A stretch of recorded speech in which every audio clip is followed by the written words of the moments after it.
everyone, and welcome to the Infinite Respawn podcast. I'm Chicken. I'm Oak Tree. I'm Grif. I'm Bucket. What's up, guys? What's up? Look, He Oak's was back. trying to get me, not this time. Oak's back for a minute. We grew another oak. Don't worry, we'll chop him down Back. next time. I'm back. Take your screenshots now so that you can stare at the still image that you've saved next episode when he's. Yeah, I'm not at a soccer Which- tournament this weekend. Of course, I was at the beach, so it wasn't too bad. Wait, which version of Oak is this again? What, 0.5 or? We number them There's a in few. the back. There's a few dozen. Hey, at least the next show will be a fun one, and it will be the video game award show. What do you mean this one's gonna be great? We have so many articles about the same topic. You know, you have 92 articles, and 90% of them are about the same subject. Y'all are just so that the audience is aware, because I know that the three of you are already aware, but y'all are gonna get heated me because I have some serious feels about some of this. So only about some of it though. It's the topic of the decade. Topic of the decade. You want to talk about the other stuff first? We can do the other news and then move into that because it's going to be a big chunk of it, and then we can talk about what we've been playing. Go with the little stuff. Steam Machine. We talked about it after they announced it. And they have come out and been like, whoa. It's gonna be expensive. All right. Temper your expectations on price.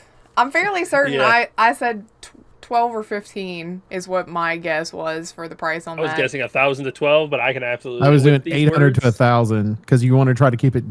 You're trying to get the console market, and you know it's got to be more than Yeah, that. well, now It's they're like, PC. yeah, it's going to be comparable to the PC market. So And here's the thing: Yeah, it's a 1,500. mid-grade PC.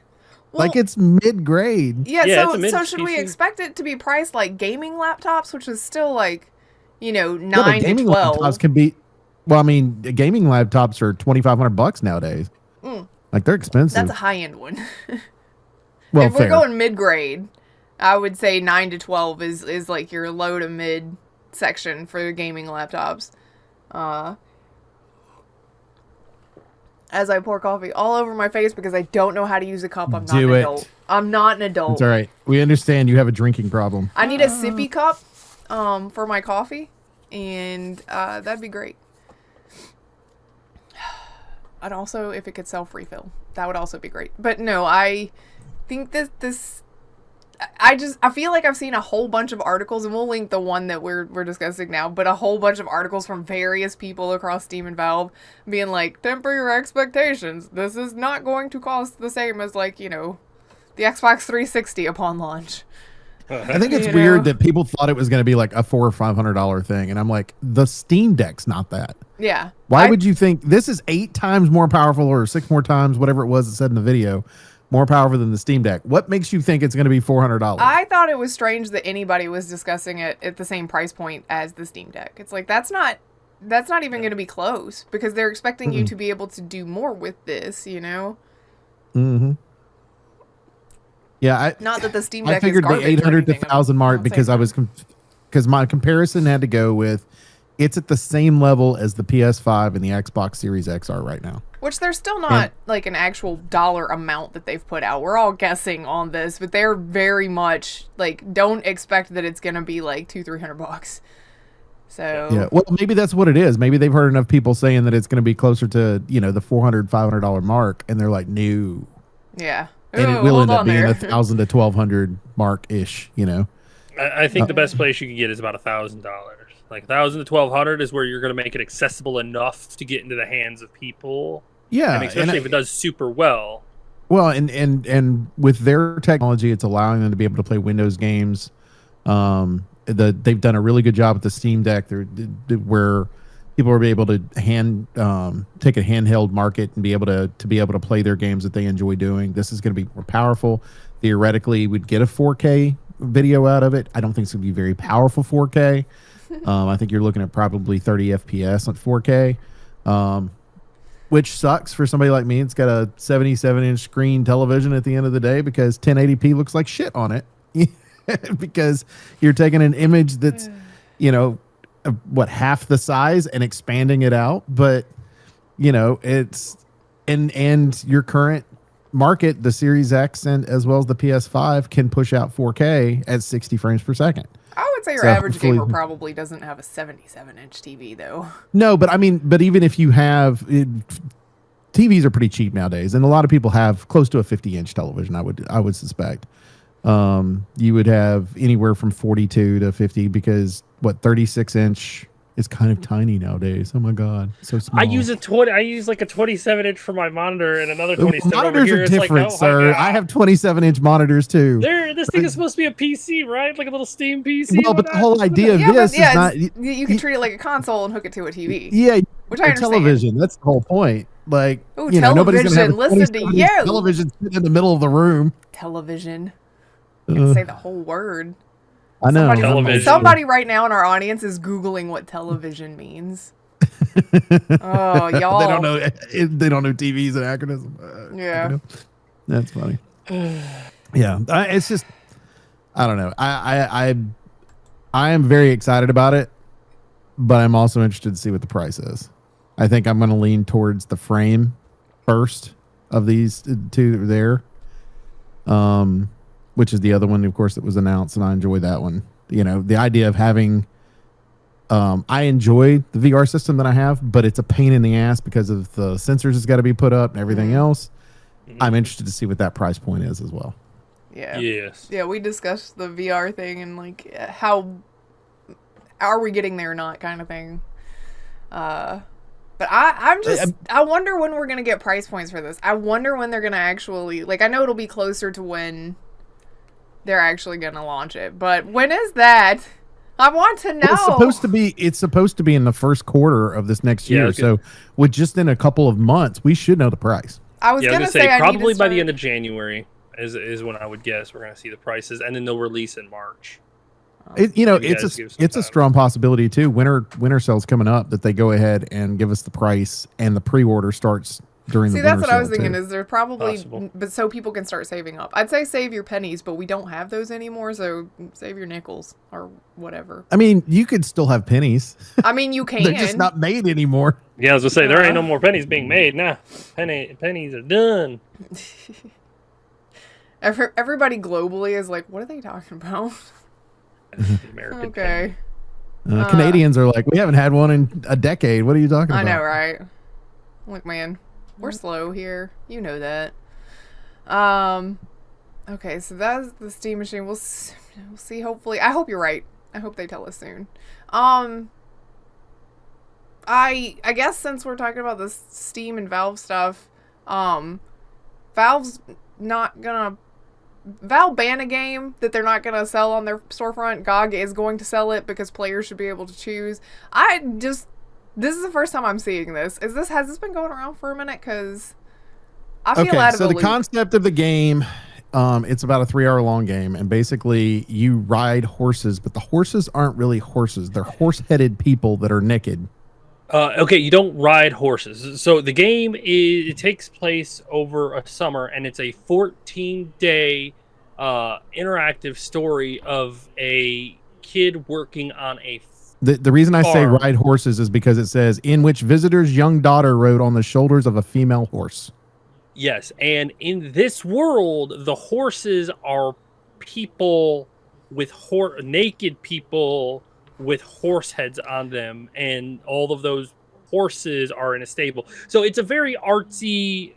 Again, I'm not. It's an Italian game, by the way. So yes, for us Americans, clutch the pearls, but a lot of Europeans are like, well, I mean, we kind of get this art house style. The original 2023 version of this game that was submitted to Valve, it was a young child riding a naked woman, a naked child riding a naked woman's body. And that's why, is because but Valve is banning it based on it being sexualization of a minor, essentially. Yeah. Because you have a naked child. So I kind of get riding that, a woman. So it's like, so then they have changed it for the 2025 version that they resubmitted to where every person that's not the regular horses, I guess, is a 20 years old. 20 plus years 20 years old or older. And so that's when the reconsideration was supposed to happen, and they talked about it and decided not to do it. And Well, if reading it through the wasn't- comments of that article, you get a lot of people that are usually against Valve and things like this, but a lot of them are kind of in the middle of the road, or like, I get why Valve did it. It's kind of a little risky. I mean, sometimes companies like this who are just so artistic need some gray-suited lawyer being like, hey, that's not going to go over very well. You should probably be careful about what you show them. Like, that's not going to go over. Like, I get it. Like, nudity is such a thing in the West where it's like, oh my God, nudity. Child nudity? Absolutely not. Yeah. That is a. Before I that read is a any of the no. article, all I read was the first part of what the subject matter was that was on it. And it talks about the fact chains wrapped around horses' necks that have human bodies, and they were chained down. My first thought had to do with slavery. Oh, That was yeah, my I can see that. mindset. It had nothing to do with the sexualization part of it. It was the fact that that's where my brain went to because of how it was worded. And so my thought process on that one is that could be part of the issue Valve's having too. They're just not expressing that. Yeah, Yeah. it's like it's just okay. It's a 3-hour adventure. The burden of familiar trauma and Puritan values, the dynamics of a totalitarian power, and the ethics of personal responsibility, and sees player taking on the role of a rural farmhand across 14 days in one summer. So that's supposed to be the story of it, and it's a very artistic take, especially with like the horse-headed people kind of thing. And I'm sure the story is very dark and kind of grim. I mean, horse-headed it people. definitely seems like that's the intent, right? Right. Yeah. So I mean, and I get it. Like, none of it's supposed to be pornographic or anything like that. But one, no naked children. Okay, understand that. No matter how artistic you want to be, even if they are just games or whatever, no naked children. That does not go over well anywhere. And it shouldn't, for good reason. No Yeah, naked and it kids. shouldn't. Also, Yep, so that's a rule. That's a line we don't cross. I'd say to take it one step further, no clothed children with naked adults either. Still not a line that Yeah. you want there. Still not a Yeah, message yeah. you want to be sending. So I mean, I get it. You aged up everybody, but at the same time, like the original was. So does Steam go? Well, we see that was your original take on it, and we just don't want that kind of thing. Like we don't want that bad juju because it was that yes, way for sure. Like, or is this like they lets a didn't lot of even- stuff slide onto their whatnot, yeah. onto their platform. But there are times that's why, because I'm pretty sure Steam asks specifically and is like, hey, can we have a demo of that? We want to check this out more closely just to see. And they did, and they're like, it's gonna be safer for us to just kind of avoid this one. Yeah. Yeah, and I would argue like GOG is a smaller animal, if you will, in the like in the group where It's you've true. got Valve is a juggernaut. It just 100% is. It is, and if anybody's gonna get, it's what I tell people all the time, like if you're more likely to sue a small business or Walmart, which one are you going to try to sue? I mean, you're going to sue the small business because it's going to be easier, right? Well, maybe, but you might sue Walmart because you get a bigger payout. Well, I mean, that's also true. Yeah, so it's kind of one of those. It depends on what's driving you. Well, and it's Yeah. also, this sounds mean, and I do not mean it this way. It's not like I think that GOG is a nothing. I mean, obviously, I know who they're owned by and everything. They're a big Right. thing. But at the same time, they're a lot less, like you mentioned, a lot less in the public eye. So if a platform is going to get away with something kind of more risque, it'll be this one because it'll be less eyes on it. Well, Honestly, I would I'll even be- argue Epic would probably be better at getting away with it because there's less people on their platform. People watch Epic Yeah. because they hate watch Epic. That's fair. That's fair. So they would jump on that because it would give them a reason. But GOG is like, over here minding its own business enough that there's probably a lot that gets overlooked. Not that there's a lot that's on there that should be, that y'all should be yelling about. I'm just saying if one was going to slip past, it's probably going to be there. Yeah, and I honestly, part of me just wants to tinfoil and be like, every so often it seems like, okay, we can't put this on here. Hey guys, we're gonna take this off. You want it? We're gonna make sure. Yeah, okay, you guys can have this one. Yeah. Like, yeah, whatever. We're like the black market. Whatever. Well, I mean, they have game releases on everything else too. So it's like my thing is like the comment that, of course, made by GOG, which is players should be able to choose the experiences they speak that speak to them. I also would argue that the markets themselves have the option to carry what they want to carry. Yes, which is true. So it goes both ways. Thinking about it too, I would argue that because GOG is a little more like of a niche thing, it probably has an older clientele that can understand this is like an art piece versus Steam, which is, like you said, the Walmart essentially storefront. So you've got like kids that may come across that game and not realize, oh, it's just a spooky, creepy game. Oh no, everybody's naked and I don't know what I'm talking about, you know? And then little Timmy's mom sees it, and Timmy's mom should have been watching the account better anyway, but whatever. Yeah, well, apparently parents are not watching their kids enough. Another article for... But I just... No, they never watch their kids enough. I know, right? No.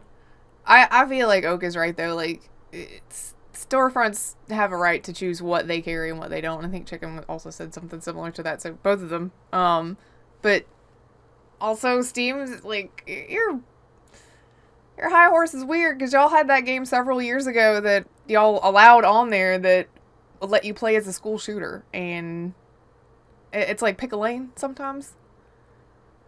Yeah, but there's a difference between like unmitigated violence and child pornography. Also keep in mind with the recent occurrences with Valve when it comes to the service, the merchant services, and the fact that you've got it might be one of those things where they turn around and go, no, we're not going to allow you to be able to use that game. So they've changed their mentality on what they're allowed to bring on. Yeah, but there's no shortage of hentai games, and I know that because for whatever reason it pushes it to me like at least once a week. Everybody gets them. I know, right? But like that's okay. But the like other, I don't know. Picking and choosing is weird. Although I guess I get this one because this one has like several things that you would be like. Well, this one is also realistic depictions of what was naked children, where you got your hentai games, which are just cartoons of theoretically adults. Yeah, theoretically adults, but still just cartoons. It's with not really real sized parts of their body. Extremely oversized. They're very. It's like, oh come on, that's not even realistic. Come on. And I'm not saying that those games are not. You know, if you Think are of the back problems that girl would have. I know, no right? Shit. Like she got one of them steel spines. Those games are fine. Like, I don't have a problem with like the sex-based games. That's cool. I'm just saying, like, sometimes it's mixed signaling about what is and isn't okay. But in this one, like, I think that's I think you're right. I think it's the realistic. It was originally a child.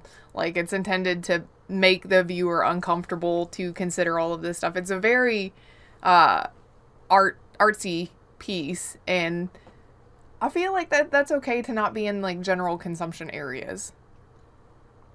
I don't know. Maybe it's just me. Maybe I'm an old person now, shouting at some clouds. I don't know. I knew it. You become an old person now. Every day, I just get older. Yeah, that's how it works for all of us. I know, right? Imagine being my age. Everyone else is just younger. Okay, well, what do we want to jump from there? Because there's two others that are miscellaneous, and then the slew of same. Well, we've been talking about Vampire Masquerades for a while, since it's been on the top of topics the last couple of months since they were. When did they release? Bloodlines 2? Last month? Last month, I believe. Last month? Well, to everybody's unsurprise, it did not do very well. Oh my god, what? No way. Yeah, I didn't see if it actually said how many copies was. Suggests as few as 121,000 copies have been sold. Wow. Yeah, it's almost like corporate had their hands too far in the cookie jar. I love that their corporate response was, a month after release, we can sadly see that sales do not match our projections, which necessitates the write-down. The responsibility lies fully with us as the publisher. The game is outside of our core areas. In hindsight, it is clear that this has made it difficult for us to gauge sales.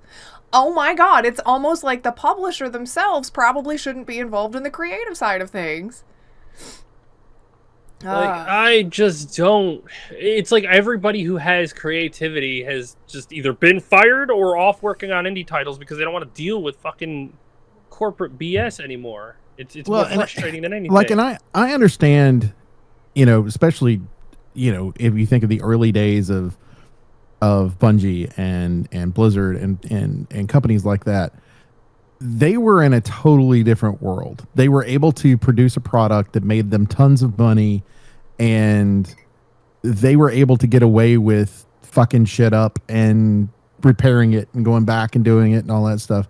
Now we live in a world that there's so many games that are out there that they have to be productive, and it needs to be streamlined in a way. Mm-hmm. And I understand the streamlined mentality, but at some point you have to go, okay, I'm going to give you your opportunity to be creative for a year. But after that year's time, I'm going to come back to you and we're going to have to streamline some things. So let you, or set your amount of time, whatever that is, to where they're not wasting your money either, right? Because it's got to be profitable. And I think that's kind of what Microsoft has done too with some of their projects that they've had to can, just because I don't think that it was being as productive as it should have been. But I feel like that's the case with this, is the fact that in this case, I think it was originally being productive, because we saw the video from 2019 when it was originally announced, and it looked awesome. It looked really cool. I didn't know how it was going to work, but it really looked neat. I think there were like several things that played into it, because it did look neat. And as we talked about, I think last week, because you weren't here, or it might have been one of the other shows when you weren't here, we talked about it at one point, how many changes the game, how many changes the game went through. And like one of the former developers actually mentions in this article that we'll link to you, that part of the problem was calling it Bloodlines 2 set up an unrealistic expectation, because that's not the game they were making. They were not making a come up to the previous Bloodlines. They were making a vampire game, but the problem was the disconnect between the two, and they talked about it a lot, how to get the publisher to not call it Bloodlines 2, and the publisher wasn't having that. I mean, so part of it was the publisher going, we want to stick a name on it that we think will sell, make the thing, we'll sell it. And that automatically broke from what they were trying, like the product they were making versus what the publisher wanted them to make versus what the public expected to get. And none of those were the same, unfortunately. And then, of course, Paradox is big on strategy games, and they're getting worse at it every day, I promise you. City Skylines to Skylines 2 is just a train wreck. Everything recently has been a train wreck for them. But even they acknowledge that, like, the further they get from publishing things that they know, like strategy games, the more missteps they keep making. And they said they want to continue to take risks, but that means that they will have to not put as much money into those risks in the future. And it's like, I mean, yeah, but at the same time, like, I think all of your goodwill is gone. I don't think anybody's going to listen to you anymore. This apology is kind of like one of those, well, everybody who was watching it could have told you this was what was going to happen. You refused to listen. So I don't know if Paradox got a real bright future, regardless of what they invest in and how much. Can we talk about the fact that, like, the two major AAA, or I guess this one would be AAA, because how much money was poured into it, vampire games tanked. Like Redfall and this both fucking tanked. Like, there's no, like, give us a good vampire game, please. Well, other than Vampire Survivor, I would like another game. I feel like a real vampire game. I feel like if somebody could have developed like an actual Bloodlines-esque RPG where you had, your character creator and you took into account all of the things that go into that specific style of vampire lore and everything, it would have been a lot more fun. But the story that we got was apparently, like, supposed to be a linear one kind of thing story, and then they had to try to smoosh all of the Vampire the Masquerade stuff into it, to give you choice of stuff, like your starting clan and all of that. But it could have worked if they would have won. If I remember right, with this game, they completely scrapped the original. the original and went with a whole new developer anyway. So maybe the original was going to be more akin to how Bloodlines was, and they didn't see enough people buying that one. Because if you played the old Bloodlines, like if you go back now, it would be difficult for most people to pick up and play. Yes, it was difficult for me. I was not able to complete it. I was like, this is ridiculous. I get where the story was going, and it was a neat like thing, but I wish that it could have been updated, because some of that's just like, what? Why did they choose this? You have to have a very special old constitution controlled to play old games. Yeah, it's very old controlled, and I think that's what. Yeah, at some point they were just like, no, we want something that what would be more appealing to a broader audience, and what will make more money that way, and so they scrapped it and went with someone else that was just kind of that they may have been making the vampire game, but it wasn't going to be associated with Bloodlines though. So Yeah, I feel like they kind of got a little screwed because of like tacking the Bloodlines thing onto it. Had it just been a vampire game in like even in the Masquerade universe, not Bloodlines related, I think people would have had different expectations for it and not been immediately disappointed. Although Baka said that it was very difficult to watch the game as is anyway. Is that okay? So when you said that, do you mean in thinking that it's a Masquerade the Bloodlines game, or just in general it was just not great? it was just really fucking boring to watch. Oh, dang. Like I was not interested in what's like the old one. Yeah, I mean it has its weird fucking quirks and shit, like watching the NPCs doing dances and shit in the nightclub. Those weird gifs. And yeah, there's some shit about it like that, but I mean, that's older games. That's just how a lot of them are. But at least the story and what you were doing and how things interacted were a lot more interesting. And this one I'm just watching, and it's like this feels very much like corporate went, here's your script, stick to it. This is what all of our numbers and say is safe that you can get away with. Yeah. Make sure all of it's there. Yeah. I will say, with all of this vampire talk and the bomb of this one, Konami's sitting over there going, "Is it time to bring Castlevania back? People are looking for a vampire game." I mean, there you go. I mean, they were hunting around for Silent Hill. There was a rumor they were hunting around for a new Castlevania and revamping that too. So well, I mean, didn't they let some company bring in Castlevania assets recently too? Yes, like a Vampire Survivor and stuff like that. Yeah. And I mean, you can do a big RPG in the Castlevania universe. I mean, you don't have to play a Belmont. You could always, be a vampire hunter and then find Belmont with him. Games, there are games in the main series that you don't play as a Belmont. Yeah, so I mean, you could do something like that. You still have him you can have Belmonts in the game, but you're not playing as one. Like, I mean, there are so many options Konami could do for a good Castlevania game. We're all hungry over here for vampires. Yeah, I mean, Order of Ecclesia, you're not playing a Belmont at all. No bloodline relation, nothing. I think there needs to be a vampire RPG where you get to, like, akin to the original Bloodlines, where you pick your, house and everything. And then whoever's developing that just needs to be keeping track of everybody's, like, stats on their side of it, so they can be like, all right, we want to do a single player, like, story game. This is what the most popular vampire stuff was for everybody. Let's make it based on that. It's market research, but on the inside. I mean, I liked Vampire or whatever it was called, that came out that one in like 2018 or something like that. 2017. It was really good. I don't remember that one.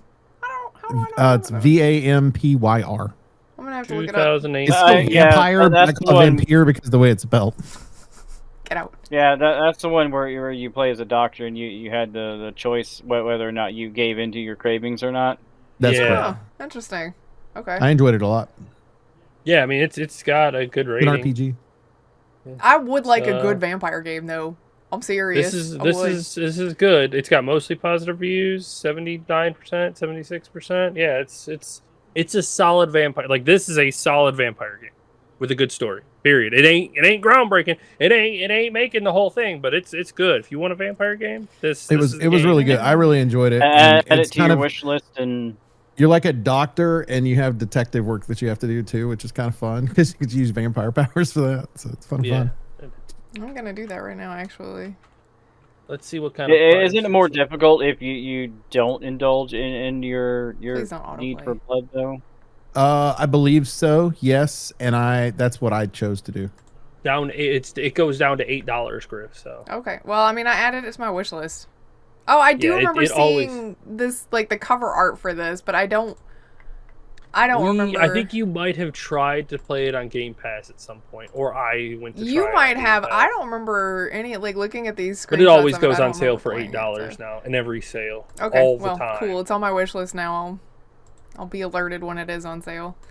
Speaking of things that are not on sale, since you're talking about Paradox as a publisher, let me miniature gripe for a second. Paradox did a thing where they relaunched Surviving Mars in the updated version, which by the way is a hot buggy mess. But in doing so, they have completely delisted everything for the original Surviving Mars, so you cannot purchase the original one or any of the DLC for it because it's no longer listed because they want you to buy the new one instead. So that Green Planet DLC that I've had sitting on my wish list forever is gone now, and I'm like, fuck you, Paradox. Fuck you right in your stupid fucking faces. Because that's like, don't delist the other one because you've put out a new piece of trash. Let me keep my old piece of trash that actually works and and just add on to it with the stuff that was already there. So I'm pretty mad about that on my own level. Again, that DLC's been out forever. I probably should have bought it by now if I wanted it. It's just been on the back burner for me, but I saw that and I was like, are you fucking kidding me? Well, Rockstar did the same thing with some of the GTA games when they did the remastered version. Yeah, that they delisted the other ones. Yeah, they were like, oh, take Didn't these they off, and undo then- that? Yes, because everybody bitched and moaned about the fact that they did it. Yeah, people are pretty hot about the. Yeah, why doesn't Surviving everybody Mars just one. follow in Bethesda's footsteps? Oh, we made a remaster, or we made an enhanced version of Skyrim. If you own Skyrim, here you go. Well, here's the thing: Okay, is but- Rockstar is doing that with the Red Dead Redemption, the first one. Oh, nice. They're doing that unless you own the PC version of it. And then. Ooh. So, It's like, yeah. I will say, maybe don't put that in Be Like Bethesda because you probably... Be like Bethesda was all those years Yeah, ago. you probably don't know, but they just did the 10-year anniversary update to Fallout 4, and it broke the motherfucking game again. Because Bethesda Shocked. cannot push out content without breaking their fucking shit. It's so spaghetti already. Like, just don't. Spaghetti Don't already. touch it. Be like Bethesda 15 years ago. So I'm currently watching the threads on Fallout 4 to see when it's playable again. Not that I need to play it right this second, but I'm watching because apparently they put out the big here's our 10-year anniversary, you guys, and it broke everything, and so now there's been like 2 or 3 hotfixes since then. Because what are you gonna do? I wonder if they had AI helping them fix the bugs. I don't even think it just was. Mass exploded from that. They're like, oh yeah, I don't even think it was. I think that's just traditional Bethesda jank, and they I'm were sure like, it "Here's fucked up some the more mods, Bethesda too. jank." Oh yeah. Oh, And I'm everybody's- sure. Trust me, that's part of what I'm watching is like waiting for when some of my favorite like the mods that I need, I'm waiting for those to be like, okay, they're not broken anymore. So, if you were gonna play Fallout 4, maybe wait for a minute. yeah, but if you played it vanilla, like 10-year anniversary vanilla, isn't as much of a problem. It's still Or is broken. it because of the mods? Okay. No, it's not just because of the mods. It's still broken. And I think for the update that they pushed out for PlayStation, it broke like everything. Like you couldn't get to the game.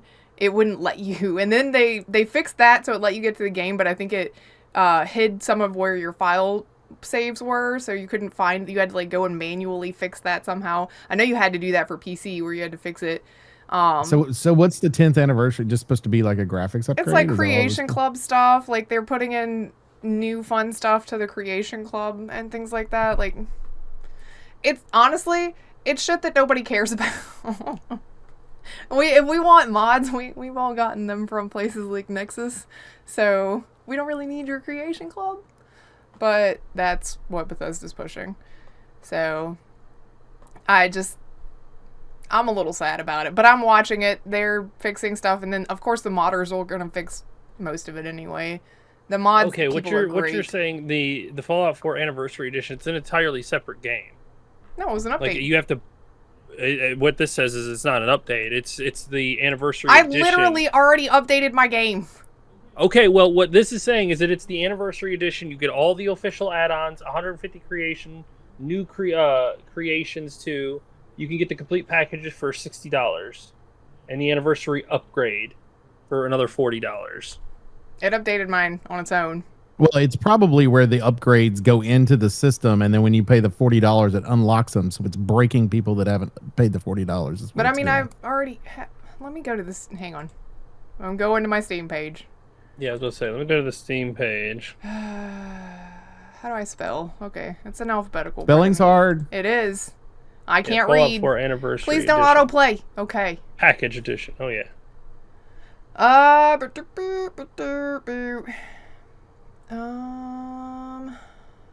Yeah, so it just gives you the 4 games. The DLCs? Yeah, it just basically gives you. I guess it auto updates if you already have them all, because I already have them all. Oh, maybe that's what it is.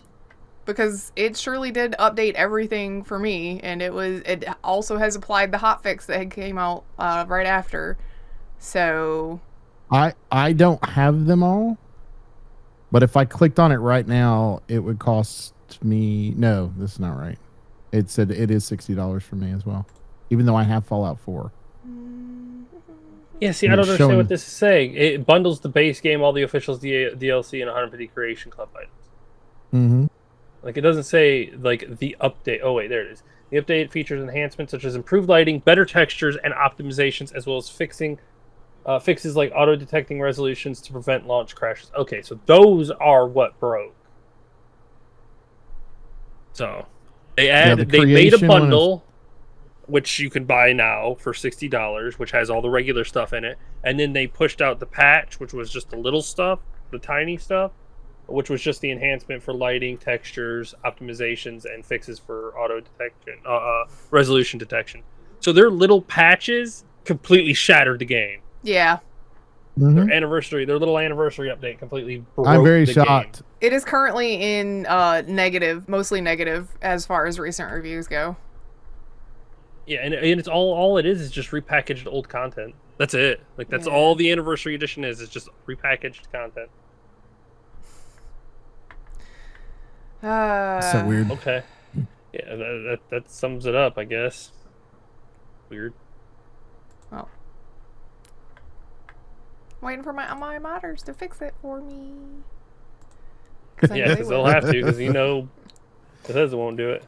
Also, I love that Bethesda's like, oh no, we should update the stuff like lighting and everything. And the modders are like, we already did that, you guys, and it works great. And Bethesda's like, watch this, broke everything. We fixed it. Look at that lighting that you can't see because you can't play the game. But if you could play the game, the lighting looks great now. You would totally understand. Like, no, please stop. Get out of my face. On GOG, Also, you don't have to $60 auto-update, by the way. for a freaking game that's 10 years old. I know, right? But you get it with all of the stuff. And if you were 40. I'm fine with 40. I'm Yeah. all right with 50. I'm not paying 60. Not happening. Bethesda. All of the caffeine has kicked in at once. Here I am. I can tell. I'm sorry. All right. I don't know how we even got to Bethesda from vampires. My bad. Broken games, probably. I don't know. You want to talk? You want to go back to our news stuff? I'm sorry. Yeah, we got one more article before we jump into the damn Okay, AI cool. segment. The world of AI. I say cool, but this Yeah. article's also pretty like, oh god. Yeah, this This is a heavy one. article. Ugh, God. All right, so y'all. It's like keep hearing about Roblox. Yeah, Roblox is a thing. It's got a lot of predators. It's a free to play game, sandboxy thingy, and It's a free to play. How do I put this? It's like a kid's version of Fortnite, but open world, where they can build games. You join rooms or parts of the world, and you can kind of play with friends or just. it's like a do random sandbox thing, like where you can make a bunch of different stuff and join a bunch of different things. It's a like sandbox sandbox Fortnite. chat room kind of deal. Yeah. But the And- downside is there's no real safety measures, and it's definitely geared towards children, which means a lot of kids playing a free game that's colorful and fun will also invite a lot of bad people there to prey upon those children that are not children, and the CEO thinks that's freaking great because it puts their numbers up and they got all these users and all of these hours, and it's a super cool chance for them to make more money. He looks at it as a great opportunity. Yeah, I know. I read this headline and thought maybe it's one of those things where he meant a good thing and misspoke. He meant it's an opportunity for us to implement new safety features and help bolster security as a whole for not only our game but other, platforms. And no, that's not it at all. was such a large thing that this is going to help the industry. Blah blah blah. That's my mentality. Nope. That's what I thought he was going to say. Nope. Yeah. Then you read what he said and you go, no, Yeah. no. He looked at it as an opportunity from a business standpoint. Yeah, this is the CEO of the company, by the way. This is not some, low-level dude that's about to get fired. This is the guy who owns the platform. And when he was asked about the problem of predators on the platform, he said, we think of it not necessarily just as a problem, but as an opportunity as well. How do we allow young people to build, communicate, and hang out together? How do we build the future of communication at the same time? At the scale we're at, 150 million daily users, 11 billion hours a month. What is the best way to keep pushing this forward? Not how do we protect the kids that are being preyed upon. Not how do we implement the safety features. It's just how do we keep people playing and get more people in here? We don't care what's happening. And to be fair, now they did it because they were forced. But to be fair, they have introduced a safety system.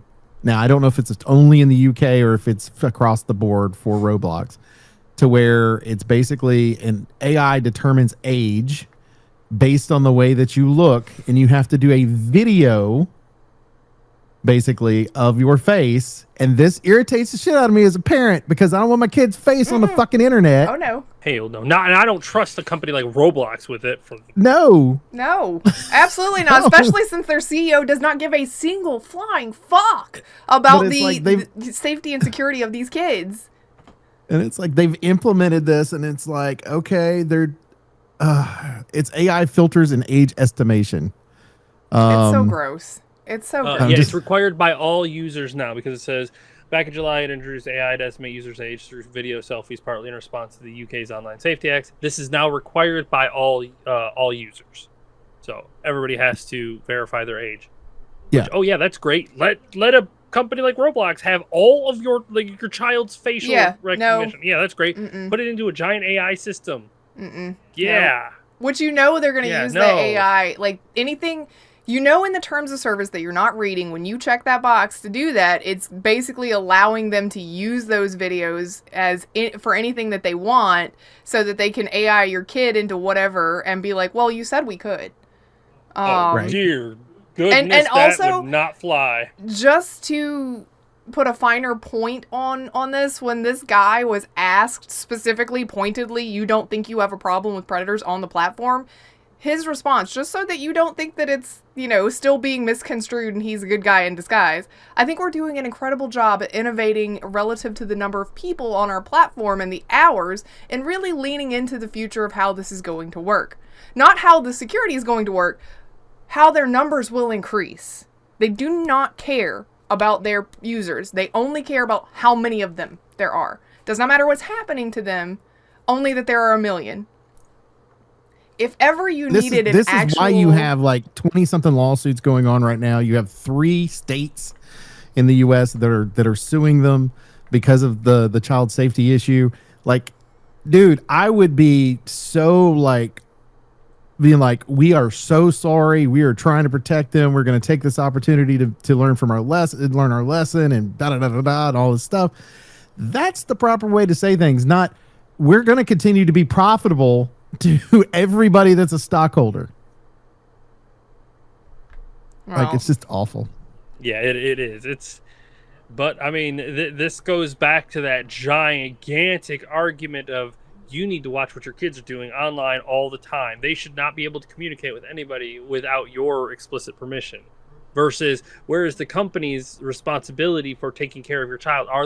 You're not paying them to be their babysitters. Mm-hmm. They're playing a free to play game. They put a game up. To me, it almost is like this, because the real life comparison is Roblox is like the park, a gigantic park. You take your kid there, and then in the real world, you stay there. You watch your kid. Creepy guy comes up, starts talking to him. You're like, whoa, hey, now, no. In real life, you send your kid to the park. You leave. Like, you straight up just left the park, and your kid is completely unattended and hanging out with whoever, whatever. And then the strange guy comes up, and you're not there. Same principle. You need to be watching your child, even if they are on a platform like this. Which, I mean, there needs to be absolutely some safeguards to stop these creepy old people coming to the park and interacting with these kids. Usually there are other adults, kind of keeping an eye. Oh, yeah, that guy's real looking sus over there. Yeah. I don't like how he's sitting out of his van with binoculars looking at the playground. That ain't cool. Here's the thing. Like, I enjoyed, I don't want to play it that much anymore, but I enjoyed with friends playing Minecraft. Like, I had to have skins. I can't handle the 8-bit shit. But I enjoyed the element of actually all the things you can do inside Minecraft. And that's very similar to what Roblox is. The graphics are horrible, but there's games that you can play and you can enjoy and everything else. It would make me uncomfortable as an adult knowing I am playing with children. Yeah. It's kind of gross to be like, oh, look, I'm a grown-ass person. I'm playing with somebody that's 6. Yeah, like, well, in a way that we can chat and interact as though we are on the same level as peers. No, that's not okay. Well, and we had years ago playing first-person shooters, and we were playing fucking first-person shooters. Why'd we stop playing first-person shooters? Because of squeakers. That's what we called them, the 11 and 12-year-olds. Well, that's why you started playing them within, party chat, so you didn't have to listen to your teammates be fucking toddlers. Yeah. If you want to know why people don't talk in chats anymore in the middle of it, that's why. Yes, and I felt bad when I was 17, 18 years old playing with 13, 14-year-olds. I was like, they're just kids, man. I gotta, like, what? They're just kids. They shouldn't, first of all, they shouldn't be playing this. And what, I gotta watch my language? Because they're like, oh my God, I can't trust, it's weird. I don't want to play with kids. No. Now that I'm like 35, I absolutely do not want to play with fucking children. Like, holy shit.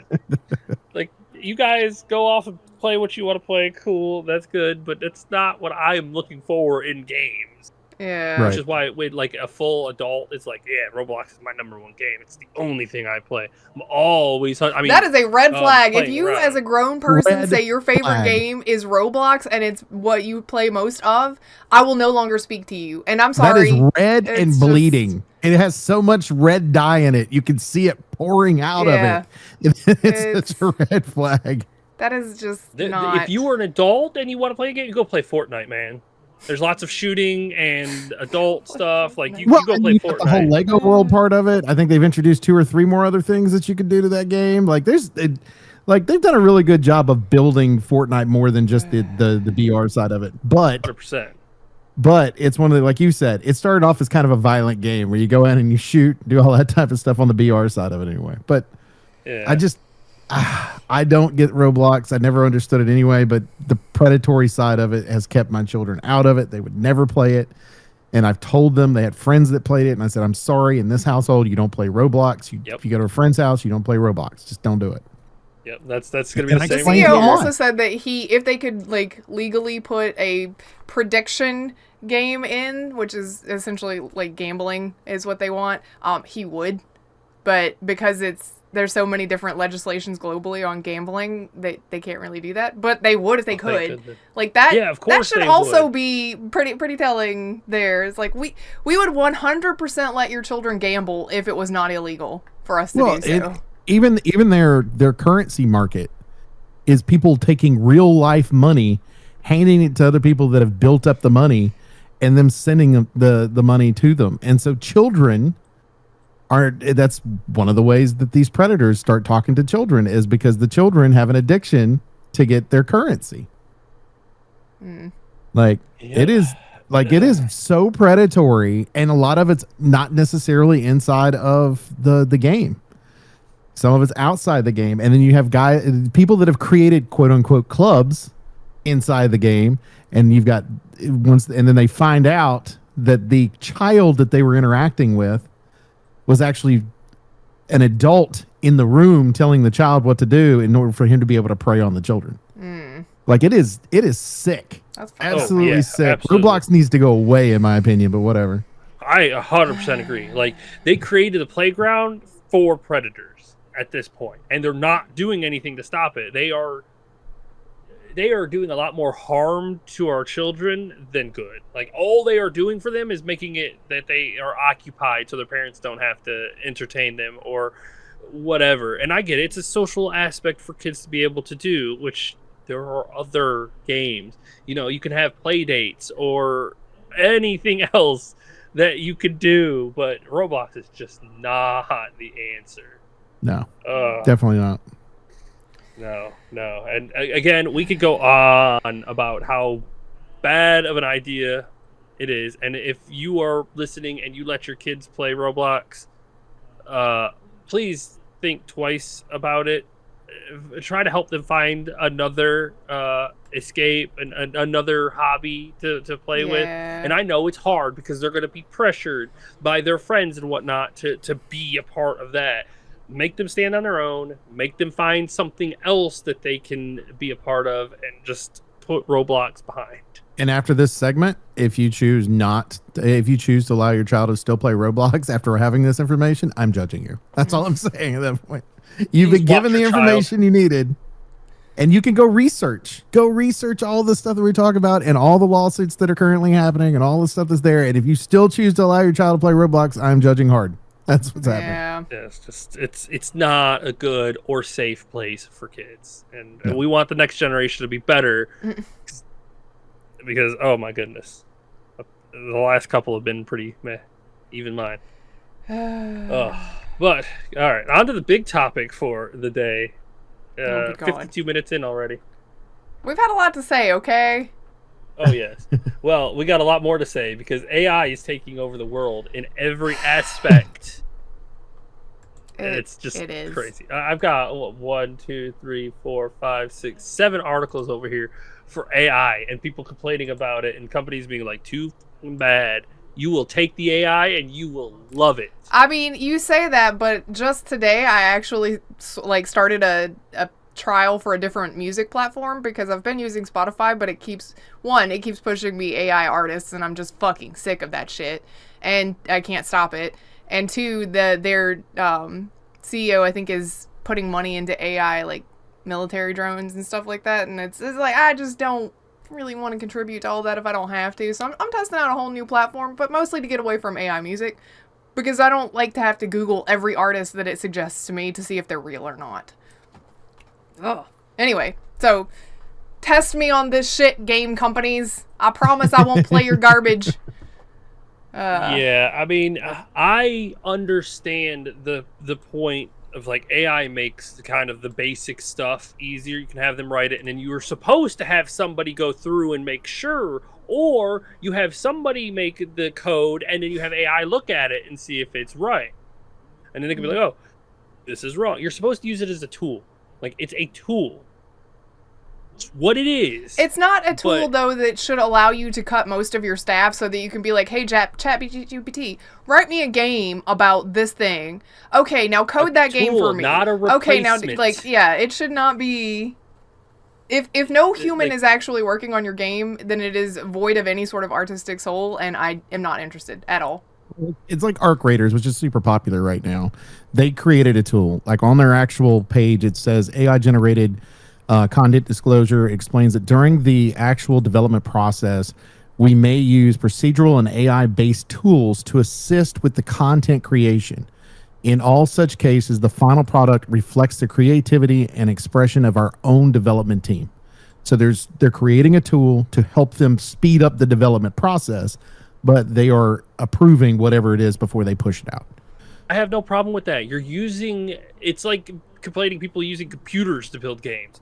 Right. You are using a computer to build a game. Fine. You're making that computer a little bit more efficient. You're upgrading your tools.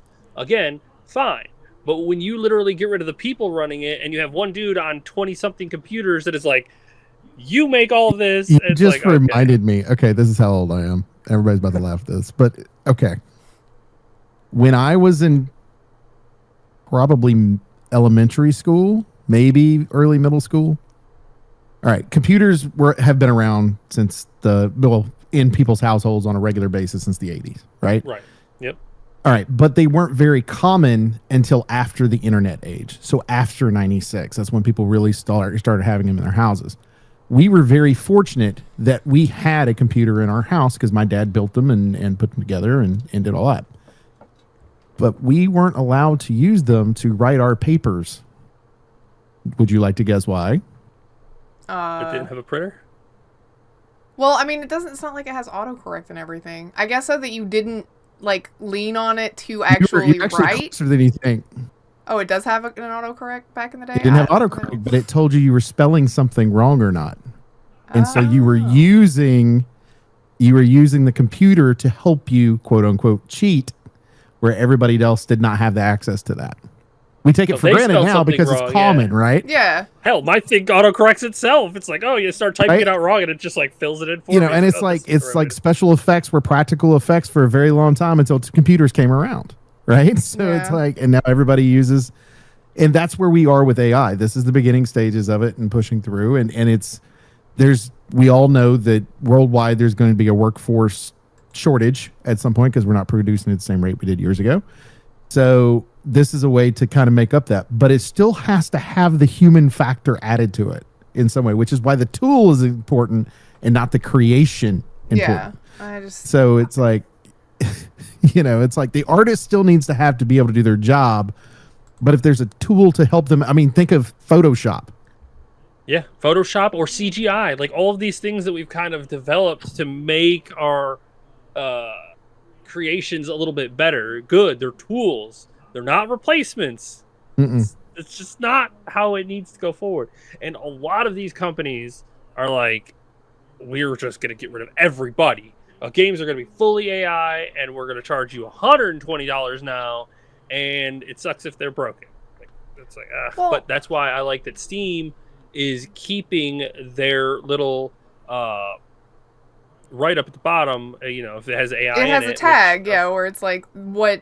This was made with AI, and it should list out what the AI was used for. And this is one of the things that makes me angry. Is one of the articles we do have is Tim Sweeney, who is in charge of Epic Games. I'm sure you all know that I'm not a huge fan of him because he's a fucking idiot. None of us are. That's right. You can mark my words on that, Mr. Sweeney. Fuck you. Said that it's basically not even relevant because AI is the future and we're here, and so it doesn't need the made with AI label anymore. And it's like, but it does, because not everybody wants to play your game that you had ChatGPT write for you. We want to play a game that was made by a human because they understand, how to make stuff better than an AI, and also because I want to support artists, not your AI program. Thank you. Yeah, like it's not that difficult either, especially in this day and age now, because AI is going to be a tool. And how much of that tool are you going to use? Do you rely 100% on it? Because if so, people are going to you're going to have people all across the spectrum that are like, oh, you used AI, I'm not touching your game at all. Oh, you used AI? Let me see how you used it. Oh, you used it to make your entire game? Not interested. Oh, you used it to help you? Okay, cool. I'm down. Let me check it out. Let's see what you got. Like, there are different varying degrees of how much you can use this tool now. If you fully lean on it, yeah. Well, and I like Mike Bithell had a response to Tim Sweeney, and his response was, I just find this really sad. Imagine being so certain that you need slot machines to do your work that you convince yourself that everybody must need them. Like, oh, that's funny. That's some shade, and I love it. yeah. Like, just imagine being so terrible that you convince yourself everybody is terrible, because that would fit your narrative. Well, better. but you're looking at Sweeney too, making the damn shampoo comment about the fact my that now they're he turns around and he says, you might as well just say what shampoo the developer uses. Apparently, that is not the same. What shampoo has nothing to do with your damn game making. I mean, none. And it's I said this before the show, and I'll say it on the show. What's going to happen is right now, this is the start. Valve is saying, we need you to specify and say that you're using AI. Yes. Eventually, this is going to be like a rating system and say, we used it to make tools. This is the rating for that, so you know that. Another one's going to say, we use this to make the art. So here it is. Another one's going to say, this is a completely AI game from start to finish. I put prompts in. I'm one guy sitting down, and now you as the person purchasing the game have the information, and you say, am I willing to take a chance on something that was completely designed that way? Or am I one of those where I'm okay with the art being done, taken away from artists, or am I okay with it just being a tool? Most people, I would think, would be okay with just the tool. Now, it will get to the point later on in life, 20 years from now, maybe less, and we'll be like, okay, this is so common. Why did we have a discussion with 11 articles? Yeah. I mean? Well, it's Right? probably going to be one of those things where you get a full game that this thing is mediocre to bad. And then like, depending on where that level of game comes from depends. Like, if the games start coming out better, okay, cool, we can deal with that. But if AI games like are middle ground versus bad, it's like, okay, it's an AI game. All I'm going to say right now is Sweeney couldn't make a game with soul over the last 2 iterations of his most popular game, and he made a movie that had no fucking soul at the end of the day. So maybe it might add a little soul if he's using AI to create a game, because he can't fucking make one himself. I found the quote thing, by the way, because I wanted to make sure I read the shampoo. What? Sorry. Okay, I was like, what is happening? Who is saying? I was like, I found the quote, because you mentioned my hand hit a button over here. You mentioned the shampoo thing, and I wanted to actually find the quote so I could read it. Yeah, he read the quote. Yeah, why stop it? No, he said the shampoo thing, but he didn't read the actual quote. But customers deserve to know, LOL was the last thing that he tagged on that, or said on that, and it's one of those things where it's like, no, we need to know, because there's AI use in the game that we're playing and that we're looking at. I'm not looking at you as the person who made the game or your hair. I'm looking at the game itself, and so I need to know what's in the game. That's why. Like Chica said, it's like ingredients. That's all that.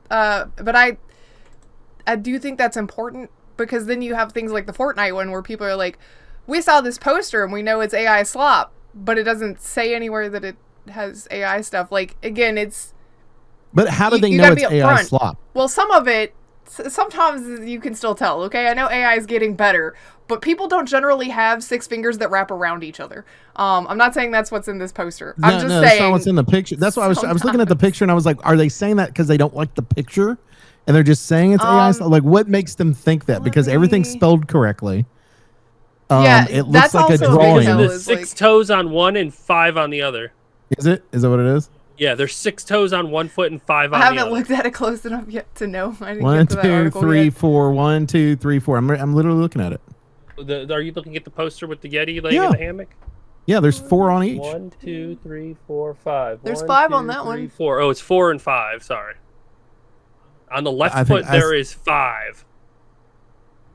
The left. Well, if you're looking at it, you mean his left foot or my left foot?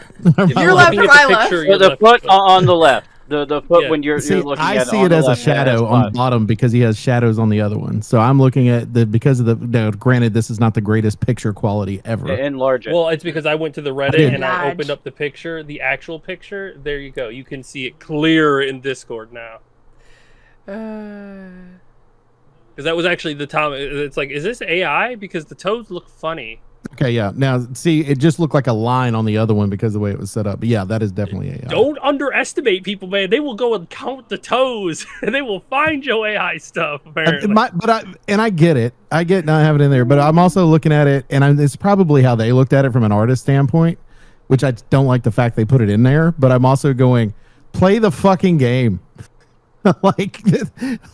But I think that I know that I get what you were saying, but at the same time, I wonder if that's like the testing ground, though. Oh, we are using generative AI to we're not going to tell you, but we're using it to generate things that are elemental clutter for things like these posters or that stack of books over there. Don't look at them. Just go play the game, and then we'll slowly start filling the game with this stuff that we don't really want you to look at because it's just stuff. I mean, like, how many small pieces has Ollie sent us and been like, look, I made this thing, and it's not like I made the whole game, it's like I made this one item. Well, you're replacing people like him who do these things so that your generative AI can do that and just say, don't look at it, go play the game.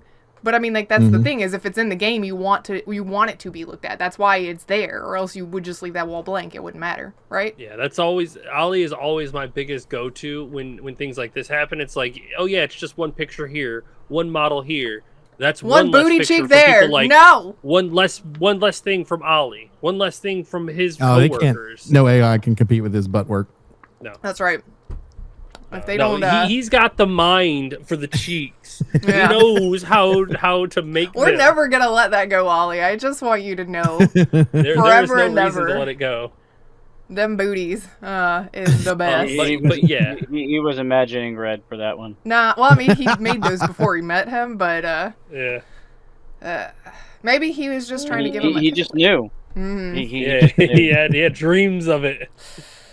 Oh, I don't like it. And Ubisoft and Epic are really like digging in their heels about this will be the future. You will just deal with it. And already Ubisoft, it's like, well, you've said this is the future, which is why you've done with like Far Cry and everything. Yeah, that's why that Far Cry game's just sitting on my wish list over there, and I might buy it when it's like $2 because I'm just not interested in supporting your bullshittery. I'm not the only one, but I mean, I'm not in the majority either, or else people wouldn't be buying your games en masse. But neither here nor there. It's just one of those things where it's like companies want to use it because it makes things easier and it's less people they have to pay. But we don't really want to play that. So Yeah, it's weird. Humans like to enjoy content and art made from other humans. yeah. Right. It kind of gives us this like bonding ideology. Like, And here's the thing: is like Grif talked about the music thing earlier. There are people that are prompting in right now and creating like 1950 Souls version of modern songs and stuff like that are fantastic. Now, as a tool, if I'm a musician and I use that tool to go, I want a version of this based on our style of our band, but I can't really picture it in my head how it should go, and use that as a tool to be able to create a live version of that. That's like a one prompt. thing. Yeah. But putting it out on Spotify to make money off of it, that's a different thing. You know? What were you going to say, Baka? Go ahead. I don't know. I lost train of thought now. Sorry. I tried. Look, I have not been sleeping much lately, so.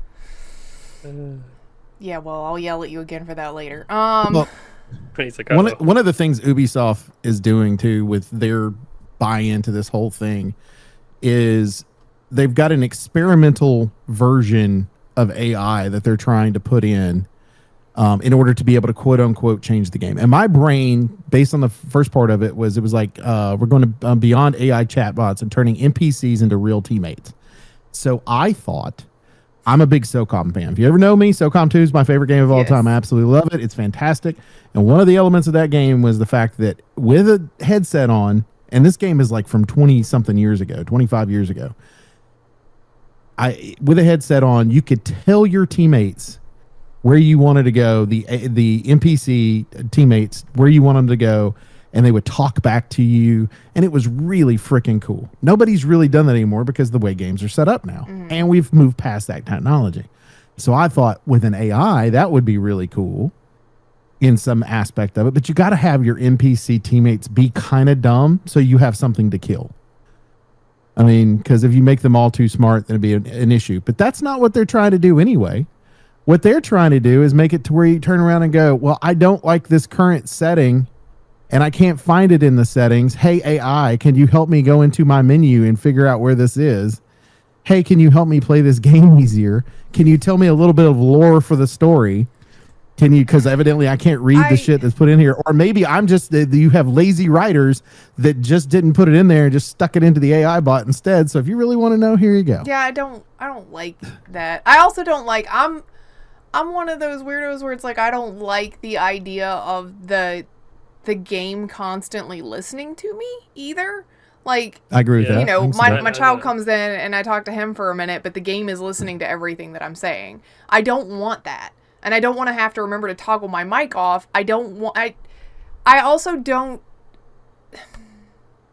I'm an old person yelling at clouds. I don't want the game to be like, hey, we see that you're, you know, my little chatbot friend over here is like, hey, squad mate, you're doing super, but you're missing a lot of these shots. I could turn the settings down so that you can hit these guys a little easier, or I could highlight all of these things. And I also don't need to... I would alt F if a game did that to me. I would alt F4 out of that motherfucker. It would be funny like, to have a game that was a shit talker the whole time, though. That you turn around. That's fine. I go with shit talking. But if you are going to patronize, hey man, you missing those shots? You seem pretty bad. Can I go ahead and turn the setting down for you? Hell, we done here. Alt F4. That's what I'm talking about. It's shit talking you. That'd be great. And I also, if that was the game, if that was the game, I wouldn't want it to be like if every game I played was that. But if I knew going into the game, it's kind of like going to Dick's Last Resort restaurant. I know I'm going there to be yelled at. That's just I kind would be fine if it was like, hey buddy, you need to land better shots. You suck today. Like, okay, cool. I'm gonna get your ass. That's fine. That's fine. That's the High on Life game or whatever that was from the Rick and Morty creators. It does that to you. Yeah, like that I'm fine with, cool. But if it's like actually, you know, doing the little AI assistant, you seem to be bad at this game. Would you like me to turn? But it does. It says right here, it's like you can. Jasper was helping players when they got lost or weren't sure what to do. If players are that lost or do not know what to do, that is poor game design. That is on you as a developer to be like, I fucked up. I should have given you a waypoint, or I should have had somebody giving you better instructions on where to go, but when you were like starting this mission or whatever, if you're that fucking lost and people cannot figure out what to do, that's just on you as a developer. You know what's insane to me about this? Is this article's about Ubisoft. I know. Who created an entire system literally in the gaming industry that is used across the gaming industry, which is Eagle Vision. Yeah. They've used it starting with Assassin's Creed. That was really the first game that ever used something that was there to help you out and look around. And it's implemented in the Spiderman games, the Batman games. All these different games have been set up to be able to, even Destiny, if you think about it, you lift up your little thing and it goes boop and tells you where to go. So it's like it's utilized in just about every game in some aspect. And then they're like, but we can get an NPC to just tell you now. See, it's crazy to me that you have a company like Sucker Punch who is like, we need to innovate directional. So we're going to make it so that when you call for help, the wind is going to blow and you'll see it. It'll kind of give you this gentle direction. And then Ubisoft on the other side is like, oh, just ask it. It'll point the giant finger which way you need to go and highlight everything.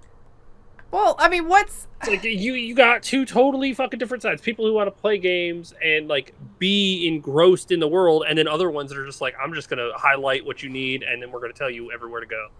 I don't. What's to stop you from being like, because it's your NPC teammates, right? And it's a chatbot that should theoretically like allow you to tell it what you want it to do. What is stopping you from just being like, hey yo, teammate guy, this boss fight's too hard. How about you take it? I'm going to stand over here. And then you just let the game play itself. Well, they Why can bother? put parameters to keep that from happening, but will they? That's the No. question. And You well, know? and they mentioned that they want the games to be personalized to your playing because it gives you a more, I guess, intimate feel because the game responds to you. I understand what you're trying to say, but that's not what this is doing. And if you need it to be personalized and tailored to every single player, it means that your game is garbage anyway because you can't tell a story that's appealing enough, You can't put in experiences that are there that everybody can share. You have to have it tailored down to every specific person so that everybody gets everything that they want out of your product. And that's... I don't like that. You know what's like crazy is a company already came out with something like that. It's called the Nemesis system, where the monsters react to how you play, will come back and make things personal. Hell, that game feels like it runs on an artificial intelligence system. Where well, I mean, technically it is. I mean, it's just an algorithmic system. That's all AI is. Yeah. And so it's like it's set up that way, which is why they patented it, and then they're just sitting on it, not going to use it. But yeah, like having the orcs learn, like if you're a stealthy person, these motherfuckers learn how to completely remove stealth from their death table. They're like, oh yeah, you killed me stealth last time. Can't do that time. I'm completely immune to it. I learned from it. You're going to have to change your play style because I'm going to hunt your ass down this time and you ain't going to get away from me like you did last time. It's like, oh, cool. Good system. Now it kind of forces your hand to kind of change each time. Like that is a good use of AI. Well, if it was an AI system that they used for it. But that is a good system to develop. Having the game learn from you and kind of present you new challenges each time is fun and feels personal. Yeah. But like but that's all that did. The game did not go, this is where you go, this is to kill these guys. You had to research yourself. You had to hunt these guys down and learn what they were weak to. It's just like, still Shadow of War or Shadow of Mordor was probably one of the best games made when it first came out. Like holy Shadow shit, of Mordor. Mordor. Shadow of War was the second one. Shadow of Mordor was the first one. Like that Nemesis Shadow system, of Mordor. That's the well, 1.5. Yeah. Yeah. But yes, so good, so innovative, and then just left to die. Oh my goodness, it just makes me want to scream at the CEO. Just let it go. How? Because you could put that in anything. I know. Anything. Well, the Ubisoft article, there's the narrative director, Virginie Moser, who's like, I had a lot of the same concerns. Then I discovered it's the exact opposite of removing the human from the process. I still write the story and character personalities, but instead of fixed lines, we created these kinds of fences that let NPCs improvise. It's like, girl, first of all, you have literally written for a mobile game once, so calm down. Secondly, you still write right now because the AI has not gotten good enough to do that. But you are working with tools that will eventually allow that to. All it sounds like to me is they're writing in a prompt, and it's, I don't know how to write dialogue, but I can create a subject matter and we'll let the computer figure out the dialogue. Yeah. Yep. That's what it. Yeah. Well, it's not great. Then you're just compounding on top of it. Okay, this one makes this dialogue. Now you got to put this dialogue in this prompt and do another one, and you got to expand that dialogue. Then you got to put these three in this one, and then you just get this gigantic amalgamation of fucked up text that's like conversation spaghetti. Like, this is the start of it, and they're already like basically treading the line of using an AI chatbot, right? But we know from other news stories outside of the gaming industry how AI chatbots are behaving because they learn from input and things like that. So, how long until your NPCs are like, how about we just stop doing this and you take your clothes off? Like, right. How many gamers are going to want that experience? Depends on what game it is. We've put in the parameters. It becomes a creeper, you know? Yeah, I mean, like, I understand that right now they're like, well, they're only limited to talking about things related to, but at some point, like, that breaks down. You want them to be more tailored. Break that shit. There's already news, like articles and shows and stuff that have highlighted people that have fallen in love with regular Chat GPT, and that is their new Yeah. lover at the end of the day.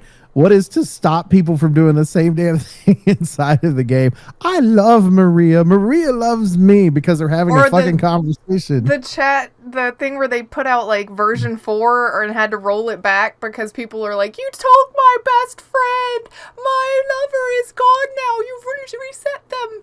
Calm down, they're not real. It's just a chatbot. Y'all need to go outside and literally touch some grass. The internet has done a lot of damage to human sociability.